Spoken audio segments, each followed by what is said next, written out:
2020 12 डिसेम्बराव इलेक्शननि सिगां जोङो रायजोनि खोथा होदोंमोन।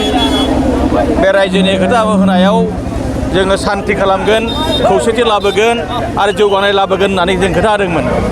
बे खोथाफोरखौ जोङो दिनै साराय बोसोराव एबा 5 बोसोराव माबायदि मावखो, बे माबायदि मावखो बेखौ जोङो रायजो राजानो खोन्थिनो थाखाय दिनैहाय जों खौसेथिनि मोनसे रेलि खालामदों। बे रेलियाव सारा जोंनि बिजनि ओनसोलनि हाजार मानसिया दिनै बाहागो लादों आरो बेयाव गुबुन हारि माहारि गासिबो मानसियानो 26टा जनगोष्ठीयानो बेयाव बाहागो लादों आरो बाहागो लानानै बिसोर जोबोद गोजोननाय मोनसे फोरमायदों। जोंनि बिजनि ओनसोलावनो मोनसे जौगाखांनाय लाबोगोन।